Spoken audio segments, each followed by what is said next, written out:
Bonjour, je m'appelle Marion, j'ai 30 ans et Damien, c'est mon deuxième prénom moche que j'ai choisi pour créer mon compte Instagram Damien Paris autour du vintage. Je me bats contre le gaspillage et la fast fashion qui est la deuxième industrie la plus polluante au monde. Mon but est de convaincre pas mal de filles accros aux grandes enseignes type H&M, Primark, comme j'ai pu l'être avant pour Zara, que la seconde main, il n'y a rien de mieux, que ce soit pour la planète, pour le porte-monnaie, pour le style, on trouve 100 fois plus de choses et de meilleure qualité. J'ai déjà réussi à convaincre quelques personnes de mon entourage, donc j'espère que ça le sera aussi pour mes abonnés. Avec Damien Paris, je donne une seconde vie aux vêtements. Je les chine, j'en prends soin, je les lave avec une lessive écologique évidemment et surtout je les répare.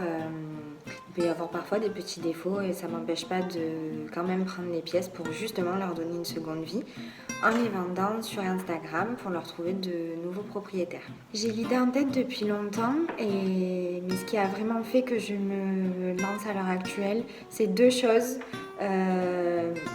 Une pause dans ma vie au niveau du travail et vraiment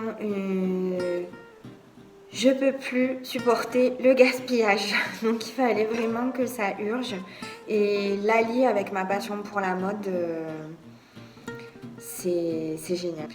Deux difficultés principales. La première, c'est d'être seule. Je fais vraiment tout de A à Z et ça prend énormément de temps. En une journée, souvent, j'ai l'impression d'avoir fait très peu. Et la seconde, comme je disais, pour moi, c'est un peu une religion. Donc, convertir les filles qui ne sont pas prêtes, c'est la deuxième principale difficulté. La fast fashion, c'est dans son nom.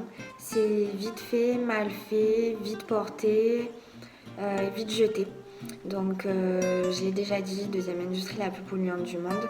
C'est un désastre écologique. Je sais que c'est pas palpable.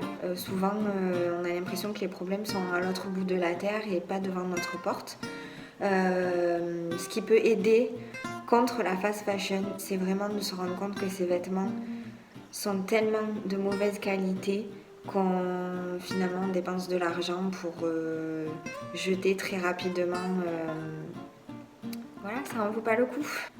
Le vintage, c'est une solution efficace parce que c'est pareil que pour la fast fashion, c'est dans son nom. Vintage, ça veut dire que le vêtement a au moins 20 ans et qu'il est tellement de bonne qualité qu'il a duré même peut-être plus, 30, 40. Et c'est vraiment un gage de qualité, c'est imbattable. J'ai travaillé pendant 10 ans dans la mode et mis à part le gaspillage qui me choque toujours, que ce soit dans les industries de luxe ou de fast fashion, même si c'est pas à la même échelle évidemment. Le travers vraiment qui me choque, c'est au niveau de l'image de la femme. Le mannequinat, comment c'est géré, l'image qu'elles ont d'elles-mêmes et l'image qu'on donne aux femmes. En tout cas, celle qu'on leur impose. Et ça nous aide pas du tout à nous accepter. Effectivement, le mot crainte est très bien choisi. Le vintage, c'est une éducation. Il ne faut pas avoir peur de porter des vêtements qui ont déjà été portés. C'est vraiment un gage de qualité. On a souvent tendance à faire plus confiance aux grandes enseignes et aux vêtements qui a l'air tout propre avec son étiquette. Il a aussi fait le tour de la Terre, il est polluant, pollué, donc faites confiance au vintage. Le vintage, c'est la solution que j'ai choisie, mais vous pouvez vous tourner vers des marques éthiques. Et pour vous y aider, je vous invite à télécharger l'application Clear Fashion App. Elle va vous ouvrir les yeux sur les enseignes que vous fréquentez d'habitude et va vous tourner vers des marques qui fabriquent plus intelligemment. Vers 7-8 ans, j'ai créé ma petite association. On était seulement 2 membres, mon cousin et moi. Mais on faisait des petites actions dans notre quartier, par exemple, ramasser les papiers, les recycler nous-mêmes. On faisait du papier mâché, des petits objets, etc. qu'après on revendait. Faut jamais oublier ses projets. Et je suis très admirative de ce que fait Manon avec New Era. Des projets futurs, j'en ai plusieurs. Le premier, ça serait vraiment de participer à des conférences sur la mode éthique. Ensuite, travailler un peu plus sur mon compte, mettre plus de pièces en ligne, également des inspirations, créer peut-être aussi des petits articles pour informer les gens, sans être moralisateur non plus. Et un petit bonus, pourquoi pas aussi faire un peu de stylisme pour des shootings avec des sélections vintage. J'espère vivement que la prochaine étape avec New Era serait de créer un événement justement autour du combat contre la fast fashion.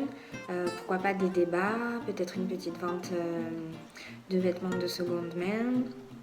En tout cas, je fais entièrement confiance à Manon qui a toujours de très bonnes idées pour développer l'association et faire passer les messages.